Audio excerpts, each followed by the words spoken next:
Hind. Hello friends, कैसे हो आप सब लोग। तो जो ईवीएस का पोर्शन है इसमें कुछ नए पॉइंट जुड़े हुए हैं, जैसे आवास, परिधान, नृत्य। ये सभी कुछ पॉइंट जो पिछली बार से ईवीएस में नए जोड़े गए हैं। तो आज के सेशन में हम वही जो नए पॉइंट जोड़े गए हैं इन्हीं के बारे में हम डिस्कस करेंगे। और ये जो है इम्पॉर्टेंट सेशन होने वाला है, इम्पॉर्टेंट का वेरी वेरी इंपॉर्टेंट सेशन होने वाला, क्योंकि पिछली बार यहाँ से क्वेश्चन कई सारे प्रश्न पूछे गए थे। तो देखते हैं, पहला टॉपिक है आवास। क्या है? शेल्टर यानी आवास।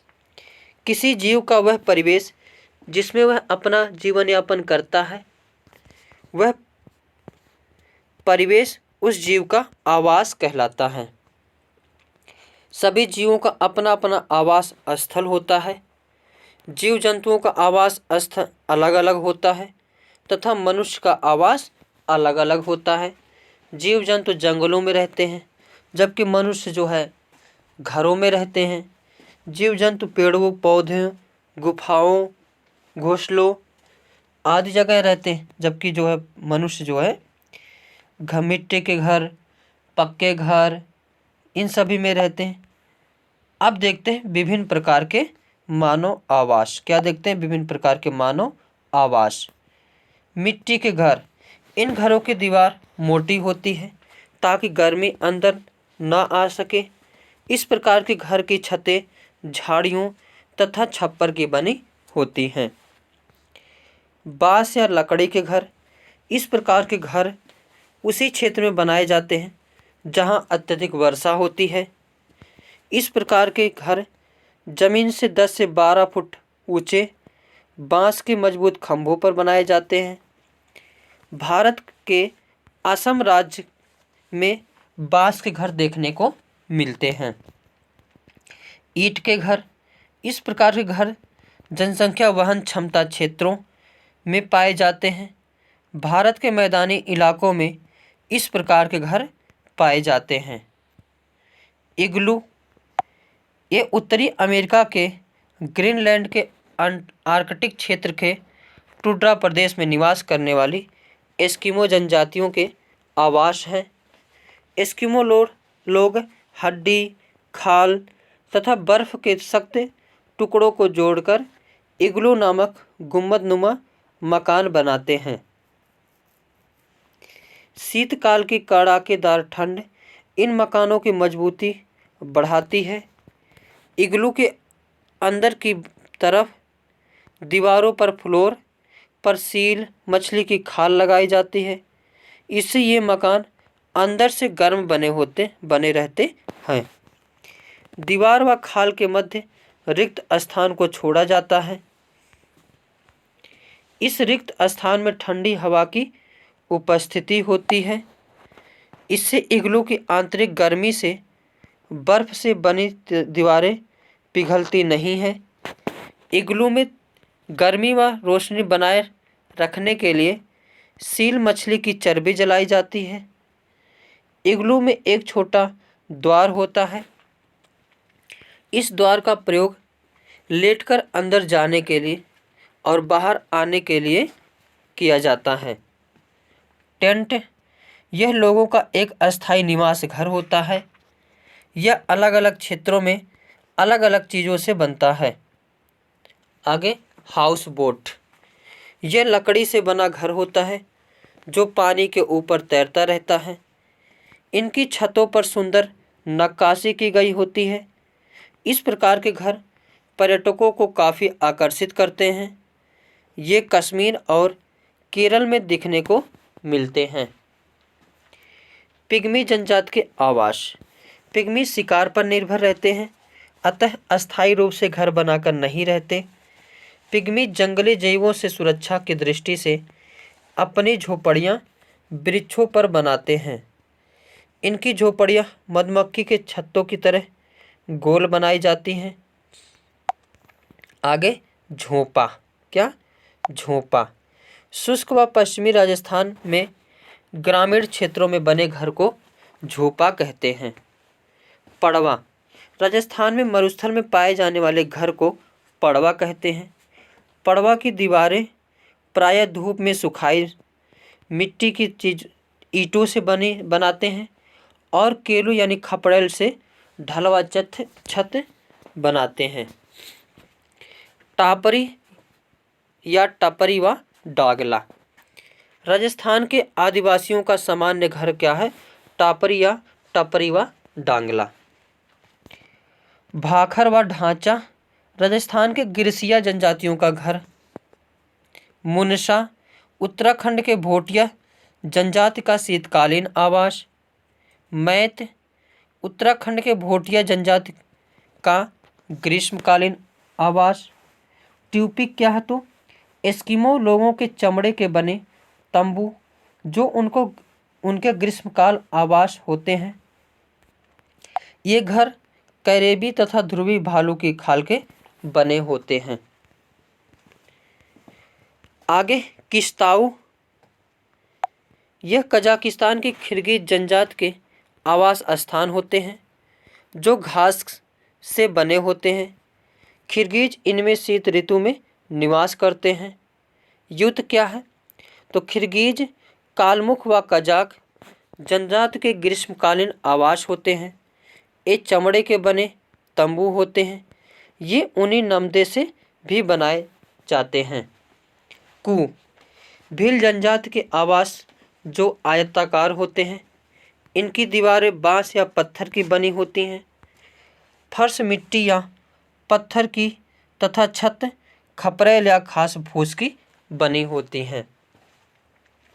बंगाल ओराक व कातोम ओराक। ये संथाल जनजाति के आवास गृह हैं। क्राल। दक्षिणी अफ्रीका में बंटू और नाटाल में जूलू जनजाति के तथा पूर्वी अफ्रीका में मसाई जनजाति के लोगों द्वारा बनाई गई घास की झोपड़ियाँ को कहते हैं। तिपी क्या है? तो राकी पर्वत के पूर्वी भागों में रेड इंडियन लोगों द्वारा बिसन यानी बैल के चमड़े से व लंबे बांसों से बनाए गए शक्वाकार तंबू या पोर्टेबल होते हैं। अर्श। भारत में नीलगिरी की पहाड़ियों में निवास करने वाली आदम जात के लंबे बड़े ढोल की आकृति के घर होते हैं। खायमास्ट क्या है? तो अरब व सहारा के बद्दू जात के लोगों के तंबू होते हैं। आगे देखते हैं जीव जंतुओं के आवास। जीव जंतुओं के आवास प्रकृति पर निर्भर करते हैं। कुछ जीव जंतु व पक्षी अपना आवास पेड़ों पर या झाड़ियों में बनाते हैं तो कुछ जमीन में बिल बनाकर बाह्य वातावरण से अपना बचाव करते हैं। कई बड़े जंगली पशु जंगलों एवं पर्वतों के बनी प्राकृतिक गुफाओं या मांद में रहते हैं। आवास के प्रकार। स्थलीय आवास। स्थल पर रहने वाले सभी जीवों का आवास स्थलीय आवास कहलाता है। इसमें कई प्रकार के आवास शामिल किए जाते हैं। वनीय आवास। वनीय आवास में जंतु एवं पेड़ पौधे दोनों पाए जाते हैं जो एक दूसरे पर आश्रित होते हैं। सभी प्रकार के जंगली जानवर एवं वनस्पति इस प्रकार के आवास में रहते हैं। आगे घास भूमियाँ। यह लंबी व मोटी घास अधिक मात्रा में उगती है। यहाँ के मुख्य जानवरों में जेब्रा, जिराफ, हाथी, गजेला, हिरण आदि होते हैं। प्रमुख घास भूमियों के उदाहरण हैं सवाना घास, प्रेयरी घास, downs, steppes, meadows, llanos, pampas, खान चाको। ये बहुत बड़ी बड़ी घास होती हैं, उसमें कुछ जानवर रहते हैं। मरुस्थलीय आवास। मरुस्थलीय क्षेत्रों में वर्षा बहुत कम होती है और तापमान बहुत कम अधिक होता है। यहाँ पाए जाने वाले जंतुओं में ऊंट, सांप, कंगारू, चूहे आदि तथा वनस्पति में कांटेदार व मोटी पत्ती वाले पेड़ पौधे मिलते हैं। और रात्रि के समय जो है चूहे और सांप बाहर निकलते हैं जबकि दिन के समय वो गहरी बिल में चले जाते हैं। पहाड़ी आवास, पहाड़ी आवासों में याक, भालू, पहाड़ी बकरियां आदि मिलते हैं। ध्रुवीय आवास, ध्रुवीय क्षेत्रों में वर्ष भर अत्यधिक बर्फ जमी रहती है, अतः यहाँ पाए जाने वाले जंतुओं के शरीर पर फर होते हैं तथा चर्म के अंदर वर्षा की मोटी परत होती है, जो सर्दी से सुरक्षा करने के साथ साथ भोजन संरक्षित करने का भी कार्य करती है। यहाँ ध्रुवीय भालू, रेनडियर, आर्कटिक लोमड़ी, सील, स्नोगूज, आर्कटिक भेड़िया, खरगोश, बाल्ड ईगल आदि जानवर मिलते हैं। आगे जलीय आवास।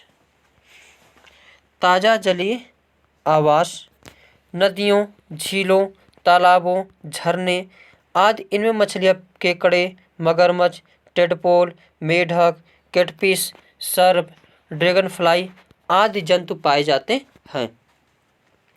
समुद्री आवास, समुद्री पानी में मछली, whale, dogfish, starfish, jellyfish, octopus, shark, whale मछली, समुद्री घोड़ा, समुद्री ड्रैगन, समुद्री कछुआ, मगरमच्छ, समुद्री सांप आदि जीव जंतु मिलते हैं।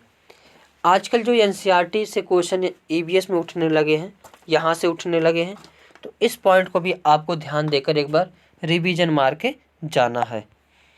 तटवर्ती आवास, जैसे इन क्षेत्रों में समुद्री जल एवं नदियों द्वारा लाए गए ताज़ा जल का मिश्रण मिलता है, अतः यहाँ मैंग्रोव प्रकार के वनस्पति की बहुलता रहती है। बिल, कुछ जंतु धरती में बिल बनाकर रहते हैं, जैसे चूहा, सांप, खरगोश, चींटी आदि। घोंसले में भी कुछ जानवर रहते हैं। कुछ पक्षी पेड़ों पर या घरों में घोंसला बनाकर रहते हैं, जैसे बया, बुलबुल, कठफोड़वा, चिड़िया, कबूतर आदि। गिलहरी पेड़ की कोटर में रहती है। मांद या गुफा, शेर, भेड़िया, लोमड़ी, बाघ, भालू आदि मांद या गुफा में रहते हैं। केनल, कुत्तों का आवास, पेड़ की शाखाएं के अंदर भी कुछ जानवर रहते हैं, जैसे बंदर, चील, कौवा, टिड्डा, ये पेड़ की शाखाओं पर रहते हैं। छत्ता में कुछ जानवर रहते हैं, जैसे मधुमक्खी, बर्र, ततैया आदि छत्ते में रहते हैं। छप्पर या बाड़ा, गाय, भैंस, भेड़ बकरी आदि पालतू जानवरों के लिए बनाया जाता है। बिल में खरगोश का घर बिल में रहता है। अस्तबल, घोड़ा अस्तबल में रहता है। पेड़ की कोटर में कंगारू रहते हैं। मुर्गी खाना या दड़बा, मुर्गी के घर यानी मुर्गी रहती है। बिल्ली के घर को कैटरी या केज कहते हैं। आगे देखते हैं वस्त्र, ये भी वेरी इंपॉर्टेंट है। वस्त्र, रेशों से तागा बनाने की प्रक्रिया को कताई कहते हैं। इस प्रक्रिया में रुई के एक पुंज से रेशों को निकालकर ऐंठते हैं। ऐसा करने से रेशे पास पास आ जाते हैं और तागा बन जाता है। तागे से वस्त्र बनाने की कई विधियां हैं। इनमें दो प्रमुख विधियां बुनाई तथा बंदाई है। कुछ वस्त्रों जैसे सूती, जूट, रेशमी तथा ऊनी, इनके तंतु पादपों तथा जंतुओं से प्राप्त होते हैं। इन्हें प्राकृतिक तंतु कहते हैं। जूट, रुई ये पादपों से प्राप्त होने वाले तंतुओं के उदाहरण हैं। ऊन तथा रेशम जंतुओं से प्राप्त होते हैं। ऊन भेड़ अथवा बकरी की कर्तिन ऊन से प्राप्त होती हैं। इसे खरगोश, याक तथा ऊँटों के बालों से भी प्राप्त किया जाता है। रेशमी तंतु रेशम कीट कोकून से खींचा जाता है। हजारों वर्ष तक वस्त्र निर्माण के लिए केवल प्राकृतिक तंतुओं का ही उपयोग होता था। पिछले लगभग 100 वर्षों से ऐसे रासायनिक पदार्थों जिनका स्रोत पादप अथवा जंतु नहीं है से तंतुओं का निर्माण किया जा रहा है। इन्हें संश्लिष्ट तंतु कहते हैं। पॉलिएस्टर, नायलॉन और एक्रिलिक संश्लिष्ट तंतुओं के उदाहरण हैं। अब मौसम के अनुसार पहने जाने वाले वस्त्र। गर्मी में पहने जाने वाले वस्त्र। गर्मी में हल्के रंग के वस्त्र पहने जाते हैं। हल्के रंग के वस्त्र ऊष्मा को परावर्तित कर देते हैं, जिससे हमें कम गर्मी लगती है। गर्मी में सूती वस्त्र पहने जाते हैं, क्योंकि गर्मी में शरीर के से अधिक पसीना निकलता है। सूती वस्त्र पसीने के अधिकांश भाग को सोख लेते हैं, जिससे शरीर को ठंडक प्रदान होती है। ऊनी एवं सिंथेटिक कपड़ों में हवा रुक जाती है, जबकि सूती वस्त्रों में बारीक छिद्र होते हैं और उनमें से हवा आती रहती है। गर्मी में सफ़ेद रंग के सूती कपड़े पहनना अच्छा रहता है, क्योंकि सफ़ेद रंग सूर्य के प्रकाश का अधिकांश भाग परावर्तित कर देता है, जबकि गहरे रंग या काले रंग के कपड़े सूर्य के प्रकाश को अपने में समाहित कर लेता है। इसलिए सफ़ेद रंग के कपड़ों को गर्मी में कम तथा काले रंग के कपड़ों को गर्मी अधिक लगती है। इसीलिए जो है गर्मी में जो है कैसे कपड़ों को पहनना चाहिए, वो सफ़ेद, और जबकि ठंडी में काले। आगे सर्दी में पहने जाने वाले वस्त्र। यहाँ से क्वेश्चन देखने को मिलते हैं। पिछली बार जब KVS हुआ था उसमें भी प्रश्न यहाँ से पूछे गए थे, और जो है सीटेट भी NCERT बेस पर ही होता है, तो इसलिए जो है इसको ऐड किया गया है। यहाँ से भी क्वेश्चन बनेंगे। सर्दी में गहरे रंग के वस्त्र पहने जाते हैं, क्योंकि ये ऊष्मा को अपने अंदर अवशोषित कर लेते हैं। ऊनी तथा रेशमी वस्त्र पहने जाते हैं, क्योंकि ये ऊष्मा को अवशोषित कर लेते हैं। ऊनी कपड़े, रेशमी वस्त्र, गहरे वस्त्र ऊष्मा के अच्छे अवशोषक होते हैं।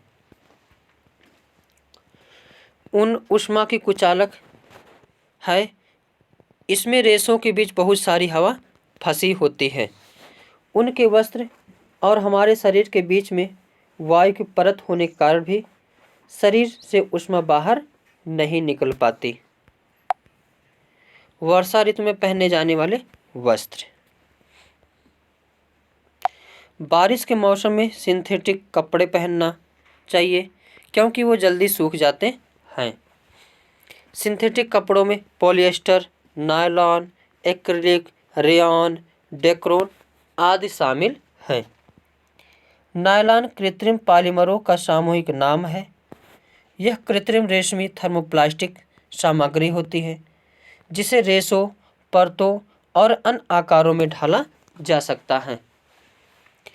रेशम तथा नायलॉन के वस्त्र बहुत जल्दी सूख जाते हैं, इसलिए वर्षा के दिनों में इन वस्तुओं से बने वस्त्र पहने जाते हैं। अब आगे वेरी इंपॉर्टेंट, राज्यों के आधार पर वस्त्र वेरी इंपॉर्टेंट है।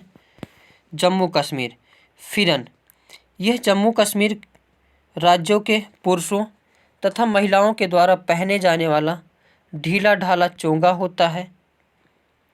तरंगा, यह जम्मू कश्मीर के राज्य के महिलाओं द्वारा सिर पर पहने जाने वाला वस्त्र होता है। बुर्गा, यह जम्मू कश्मीर राज्य के महिलाओं का वस्त्र है। पठानी सूट, जम्मू कश्मीर के राज्य के पुरुषों के द्वारा पहने जाने वाला सूट को पठानी सूट कहते हैं। कसावा, कसावा एक टोपी है जो जम्मू कश्मीर के पुरुष एवं महिलाओं के द्वारा फिरन के साथ पहनी जाती है।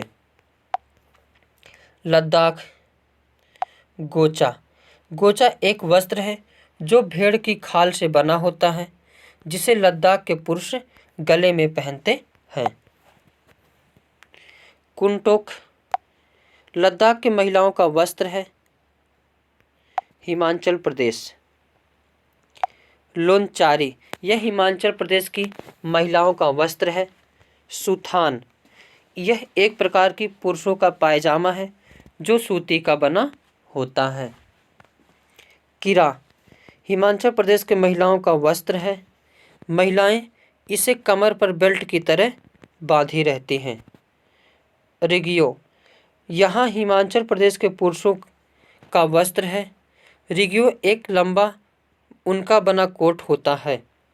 राहिंदे, यह भी हिमाचल प्रदेश के महिलाओं का ही वस्त्र है। इसे सिर पर पहना जाता है। त्रिपांग, यह हिमाचल प्रदेश के पुरुष का वस्त्र है। यह एक प्रकार की टोपी होता है। गद्यांग, यह पुरुषों का वस्त्र है जो कमर पर पहना जाता है। रेगियो, यह हिमाचल प्रदेश के पुरुषों का वस्त्र है। रेगियो एक लंबा उनका बना कोट होता है। होजुक, यह हिमाचल प्रदेश की महिलाओं का वस्त्र है। केरल, केरल राज्य में ज़्यादातर सफ़ेद रंग के वस्त्र पहने जाते हैं।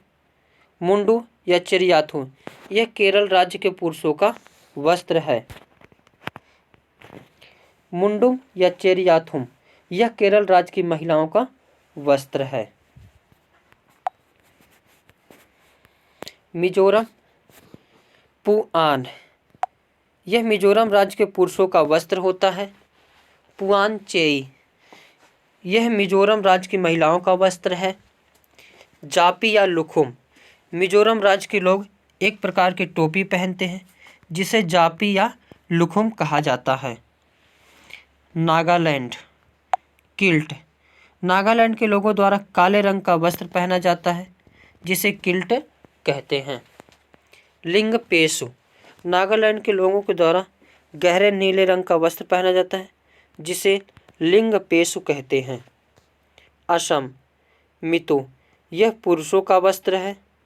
मुंडा, यह महिलाओं का वस्त्र है।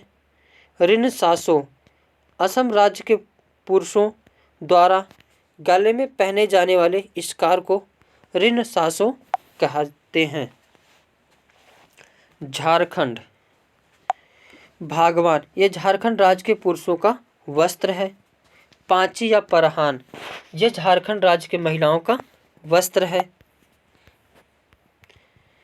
अरुणाचल प्रदेश मुकाक, यह अरुणाचल प्रदेश के पुरुषों का वस्त्र है। मुकाइक्स, यह अरुणाचल प्रदेश के महिलाओं का वस्त्र है। त्रिपुरा रिकटट गमछा, इसे त्रिपुरा राज्य के पुरुष पहनते हैं। ग्रिगनई, यह त्रिपुरा राज्य के महिला का वस्त्र है। पंजाब फुलकारी, यह एक शाल होता है। सरारा या लांचा, यह पंजाबी महिलाओं का वस्त्र है। तांबा या तहमत, यह पंजाब के पुरुषों की धोती होती है। लक्षद्वीप कांची, यह लक्षद्वीप राज्य के महिला का वस्त्र है। थाटम, यह महिलाओं के द्वारा सिर पर पहने वाला एक स्कार्फ होता है। मणिपुर खामोन चामटा, यह मणिपुर राज्य की पुरुषों की धोती होती है। फेनेक, यह महिला वस्त्र है। सिक्किम थोकरोडोम, यह सिक्किम राज्य के पुरुष का वस्त्र है। डुमडुम, यह सिक्किम राज्य के महिला का वस्त्र है। गुजरात में देखते हैं कौन कौन सा वस्त्र पहने जाते हैं। कफानी या फरहान, यह गुजरात के पुरुषों का वस्त्र है। कांजरी या आंबा, यह गुजरात के महिलाओं का वस्त्र है। मेघालय डकमांडा, यह मेघालय राज्य के महिलाओं के द्वारा कमर पर बांधे जाने वाला एक वस्त्र है। इसे महिलाएं लुंगी की तरह इस्तेमाल करती हैं। जनसेम, यह मेघालय राज्य के महिला का वस्त्र है। आगे जनजातियाँ। क्या जनजातियाँ? समकालीन इतिहासकारों और मुसाफिरों ने जनजातियों के बारे में बहुत कम जानकारी दी है। कुछ अपवादों को छोड़ दे तो जनजातीय लोग लिखित दस्तावेज नहीं रखते थे, लेकिन समृद्ध रीति रिवाजों और वाचिक मौखिक परंपराओं का वे संरक्षण करते थे। ये परंपराएं हर नई पीढ़ी को विरासत में मिलती थी। आज के इतिहासकार जनजाति का इतिहास लिखने के लिए इन वाचिक परंपराओं का इस्तेमाल करते हैं। पंजाब में 13वीं और 14वीं सदी के दौरान खोखर जनजाति बहुत प्रभावशाली थी। यहाँ बाद में गख्खर लोग ज़्यादा महत्वपूर्ण हो गए। उत्तर पश्चिम में बलोच एक विशाल शक्तिशाली जनजाति थी। पश्चिमी हिमालय में गडरी या गडरियों की जनजाति रहती थी। भारत के जम्मू और कश्मीर, लद्दाख और हिमाचल प्रदेश राज्य भी इसमें शामिल हैं। उपमहाद्वीप के सुदूर उत्तर पूर्वी भाग पर नागा, अहोम और कई दूसरी जनजाति का पूरी तरह प्रभुत्व था। सुदूर उत्तर पूर्वी भाग में असम, अरुणाचल प्रदेश, मेघालय, मणिपुर, मिजोरम, त्रिपुरा, नागालैंड और सिक्किम राज्य शामिल हैं। बिहार और झारखंड के कई इलाकों में 12वीं सदी तक चेर सरदारशाहियों का उदय हो चुका था। इस क्षेत्र में रहने वाली महत्वपूर्ण जनजातियों में मुंडा और संताल थे। ये जनजातियाँ उड़ीसा और बंगाल में भी रहती थीं। कर्नाटक और महाराष्ट्र की पहाड़ियों में कोली, बिराद तथा कई दूसरी जनजातियों के निवास स्थान थे। कोली लोग गुजरात के कई इलाकों में भी रहते थे। भीलों की बड़ी जनजाति पश्चिमी और मध्य भारत में फैली हुई थी। मौजूदा छत्तीसगढ़, मध्य प्रदेश, महाराष्ट्र और आंध्र प्रदेश में गौड़ लोग बड़ी तादाद में फैले हुए थे। वेलक्रो क्या होता है? Very important.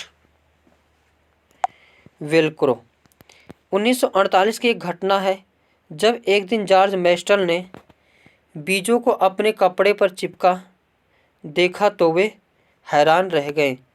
इन चीज़ों को बारीकी से देखने पर पता चला कि बीजों में छोटे छोटे हुक थे। इनकी मदद से बीज कपड़ों के रेशों पर अटक गए।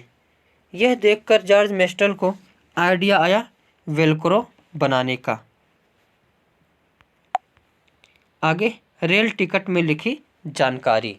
यहाँ से भी क्वेश्चन पूछे जाते हैं। डाक टिकट में क्या लिखा रहता है, रेल टिकट में क्या लिखा रहता है, सिंचाई वाली जो पानी है उसमें क्या लिखा रहता है, यहाँ से भी जो क्वेश्चन आते हैं। तो रेल टिकट में लिखी जानकारी क्या क्या होती है उनको देखते हैं।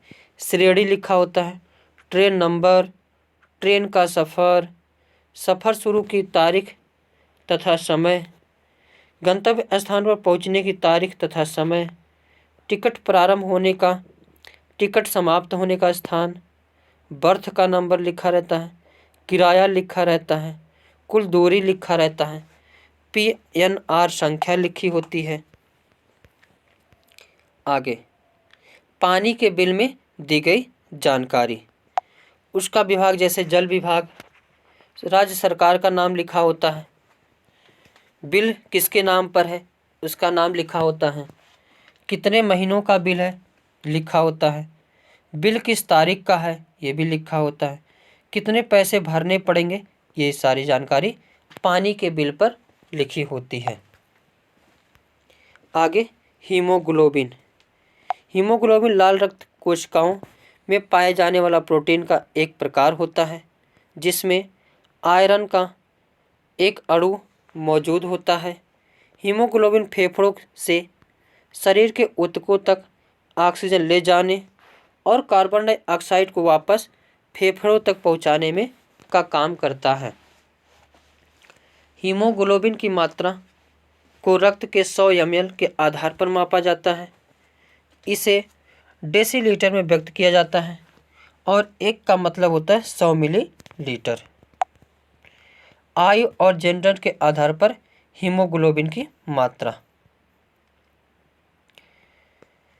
नवजात शिशु में 17 से 22 डेसीलीटर, एक सप्ताह का शिशु है तो 15 से 20 डेसीलीटर, एक महीने का बच्चा है तो 11 से 15 डेसीलीटर, बच्चे 11 से 13 डेसीलीटर, वयस्क पुरुष या 18 वर्ष से अधिक है तो 14 से 18 डेसीलीटर, वयस्क महिलाएं हैं 18 से अधिक तो 12 से 16 लीटर, मध्यम आयु के पुरुष हैं तो 12 से 4 से 14.9 डेसीलीटर, मध्यम आयु की महिलाएं हैं तो 11.7 से 13.8 डेसीलीटर।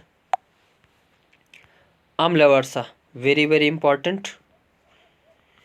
सल्फर डाइऑक्साइड और नाइट्रोजन डाइऑक्साइड वायुमंडल की नमी से मिलकर सल्फ्यूरिक एसिड यानी H2SO4 सल्फ्यूरिक अम्ल तथा नाइट्रिक एसिड का निर्माण करते हैं। वर्षा जल के साथ ये एसिड भूमि पर आ जाते हैं, जिसे आँखों एवं त्वचा के रोग उत्पन्न हो जाते हैं। वनस्पतियों को भी नुकसान पहुंचता है तथा संगमरमर की इमारतें भी पीली पड़ जाती है, जिसे स्टोन कैंसर यानी स्टोन लेप्रोसी के नाम से भी जाना जाता है। नॉर्वे एसिड रेन से सर्वाधिक प्रभावित देश है। स्टोन लेप्रोसी क्या है? तो पत्थरों का जो है रंग बदलना या पत्थरों का क्षरण क्या कहलाता है? Stone leprosy. ये किस कारण होता है? तो सल्फ्यूरिक यानी अम्ल वर्षा के कारण। आगे थ्रेशिंग या गहाई करना या निष्पावन विधि। थ्रेशिंग या गहाई करना, काटी गई फसल से बीजों दानों को भूसे से अलग करना थ्रेशिंग करना या गहाई करना कहलाता है। इस प्रक्रिया में डंठल को पीट कर अनाज के बीज निकले जाते हैं और डंठल को अलग कर दिया जाता है। यह कार्य कंबाइन मशीन या थ्रेशर द्वारा किया जाता है। निष्पावन विधि, इस विधि के उपयोग से हल्के भूसी के कणों को अनाज के बीजों जैसे गेहूँ, दाल आदि से अलग किया जाता है। इस विधि में भूसी के कण हवा के द्वारा उड़ाकर दूर कर दिए जाते हैं। तरुण भारत संघ, ये क्या है? तो तरुण भारत संघ एक ऐसी संस्था है जो जल के संरक्षण के लिए कार्य करती है। राजेंद्र सिंह इनके संस्थापक एवं वर्तमान अध्यक्ष भी हैं। इन्हें मैग्सेसे पुरस्कार से सम्मानित किया जा चुका है। तरुण भारत संघ ने पिछले 25 वर्षों में देश भर में 10,000 से ज़्यादा जोहड़ तालाब बनवाए हैं। दड़की माई राजस्थान के अलवर जिले के एक गांव में रहती थी। इस गांव की औरतों का पूरा समय घर के कामों और जानवरों की देखभाल में चला जाता था। तरुण भारत संघ ने अपनी पानी की आपूर्ति करने में दड़की माई की भी मदद की। चांगथांग, चांगथांग पश्चिमी और उत्तरी तिब्बत में एक ऊंचा पठार है।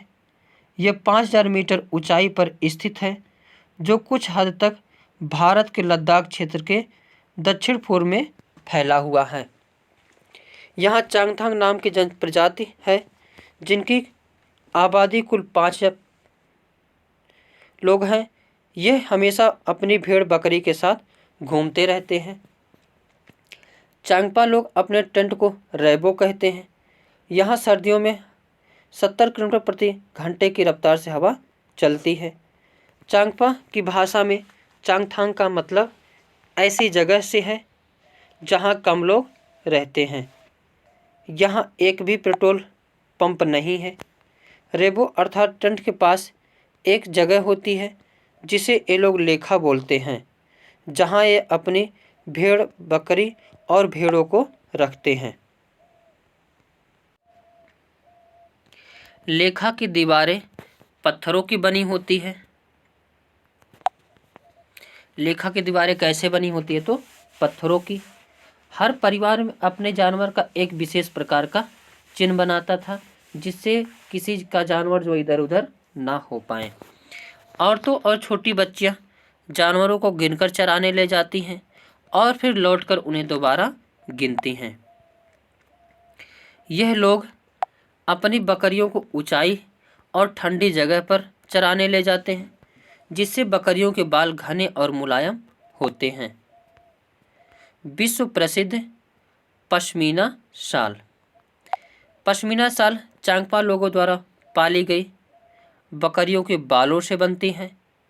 जिन बकरियों से मुलायम पश्मीना शाल ऊन मिलती हैं, वह बहुत ऊंचाई लगभग 5000 मीटर ऊपर रहती हैं। ठंड में टेम्परेचर 0 डिग्री सेल्सियस से -40 डिग्री सेल्सियस तक चला जाता है।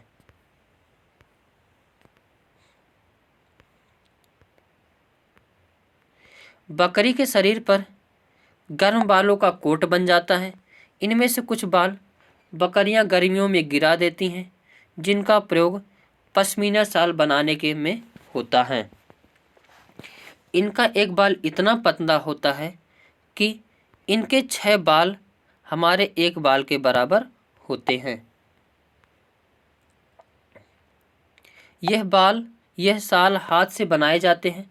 लगभग 250 घंटे, पूछा जाता कितने घंटे में बनता है तो 250 घंटे की बुनाई के बाद एक प्लेन शाल बनता है और एक पश्मीना शाल 6 स्वेटर जितना गर्म होता है।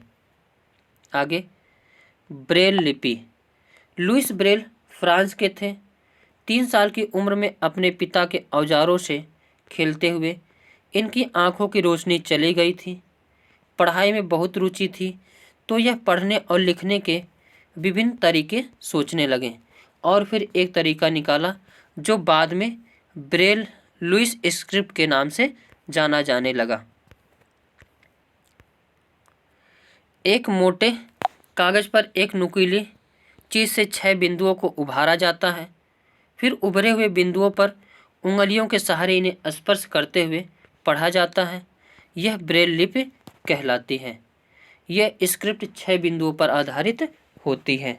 सभी पॉइंट जो है वेरी इंपॉर्टेंट हैं। परिवार। क्या? परिवार। एकल परिवार में माँ बाप और उनके बच्चे होते हैं, जबकि संयुक्त परिवार में दादा दादी, चाचा, बुआ, माँ बाप और बच्चे होते हैं, या नाना नानी, मामा मामी, मौसी, माँ बाप और बच्चे होते हैं। एनसीएफ 2005 के अनुसार कक्षा 3 से 5 तक के पर्यावरण अध्ययन को 6 थीमों में विभाजित किया गया है। 6 थीम वेरी वेरी इंपॉर्टेंट, इसको नाम ही याद रखना है। परिवार एवं मित्र, भोजन, पानी, आवास, यात्रा, चीज़ें जो हम बनाते और करते हैं। परिवार एवं मित्र की उप थीम है संबंध, कार्य तथा खेल, जानवर, पौधे। उप थीम से भी क्वेश्चन पूछे जाते हैं।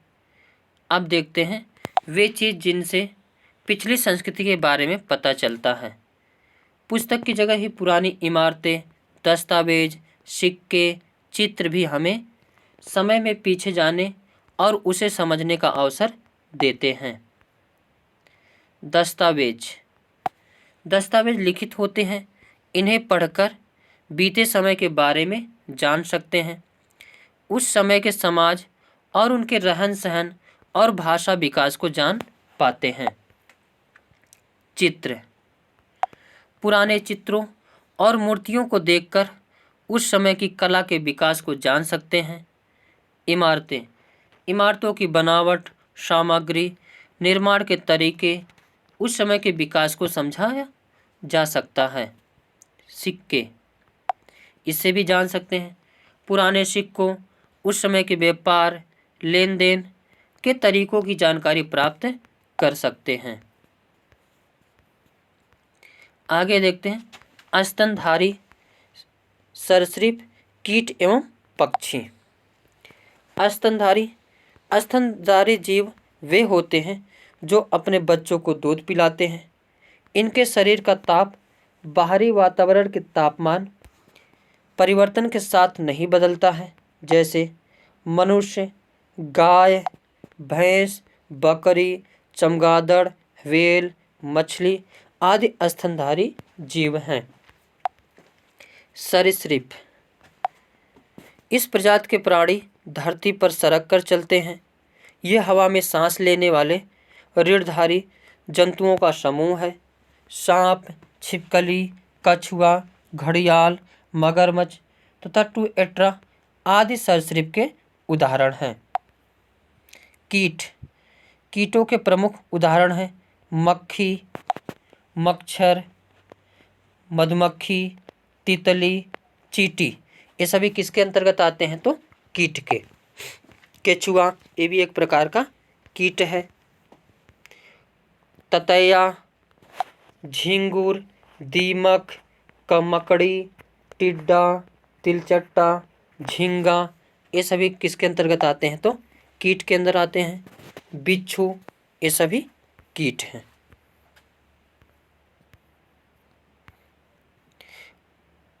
बत्तख, उल्लू, कौवा, चमगादड़, गिद्ध, मैना, बाज, हंस, ये सभी पक्षी हैं।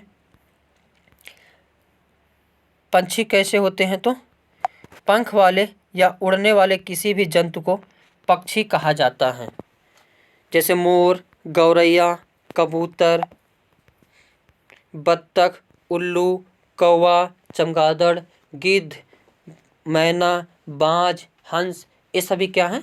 पक्षी हैं। आगे देखते हैं परजीविता और सहजीविता। परजीविता क्या है? वे जीव जो किसी अन्य जीव पर आश्रित होते हैं और उनसे अपना फायदा उठाते हैं, और जिन जीवों पर ये आश्रित होते हैं उन्हें नुकसान पहुंचाते हैं, परजीवी जंतु कहलाते हैं, जैसे जोंक, जू, अमरबेल, एंट अमीबा, फीता क्रीम आदि।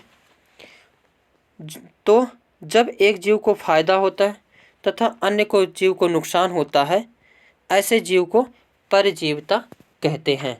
जैसे लड़का लड़की का जो दोस्ती होती है, तो जो लड़की होती है वो क्या होती है? परजीविता होती है, क्योंकि लड़के को नुकसान ही पहुंचाते, लड़के को कंगाल बना देती है धीरे धीरे धीरे धीरे करके। इसलिए जो है परजीविता कौन हो गई? लड़की। और जबकि लड़का सोचता है सहजीवी होने का, साथ रहने का। सहजीविता क्या है? तो जब दो जीव या पौधे एक दूसरे पर निर्भर रहते हैं तथा एक दूसरे को लाभ पहुंचाते हैं, उन्हें सहजीवी कहते हैं। इस प्रकार के संबंध को सहजीवन कहा जाता है और पौधों का यह गुण सहजीविता कहलाता है। मटर का पौधा, राइजोबियम, सहजीवों के उदाहरण हैं। इसी प्रकार लाइकेन में शैवाल और फफूंदी सहजीवी जीविता के उदाहरण हैं, यानी एक दूसरे पर टिके हों लेकिन किसी को नुकसान ना पहुंचाए।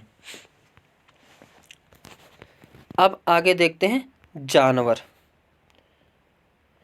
जानवरों के खाल पर जो डिजाइन होते हैं वह उनके बालों के रंग के कारण होते हैं। दिन में जागने वाले जानवर आमतौर पर कुछ ही रंग देख पाते हैं। रात में जागने वाले जानवर हर चीज को सफ़ेद और काली के रूप में ही देखते हैं। बहुत से जानवर किसी खास मौसम में लंबी गहरी नींद में चले जाते हैं, जैसे छिपकली। कुछ जानवर तूफान या भूकंप आने के कुछ समय पहले अजीब हरकतें करने लगते हैं। जंगलों में रहने वाले लोग समझ जाते हैं कि कुछ बुरा होने वाला है। जानवरों में भी देखने और सुनने और महसूस करने की शक्ति होती है। वैज्ञानिकों का मानना है कि कई जानवरों की अपनी पूरी भाषा होती है। जिन जानवरों के बाहरी कान व शरीर पर बाल होते हैं वे बच्चे देते हैं। जिन जानवरों के बाहरी कान व शरीर पर बाल नहीं होते वे अंडे देते हैं।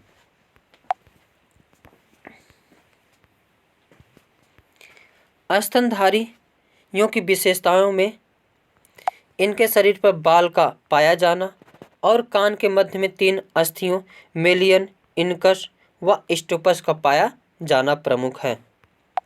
यदि कुछ प्रजातियों को छोड़ दे तो लगभग सभी स्तनधारी वर्ग के जंतु बच्चे देते हैं तथा जिन जानवरों में यह नहीं पाए जाते वे अंडे देते हैं। जानवरों कान के आकार और उनके सुनने की शक्ति में बहुत गहरा संबंध होता है। जिन जानवरों के कान बड़े होते हैं उनके सुनने की क्षमता अधिक होती है।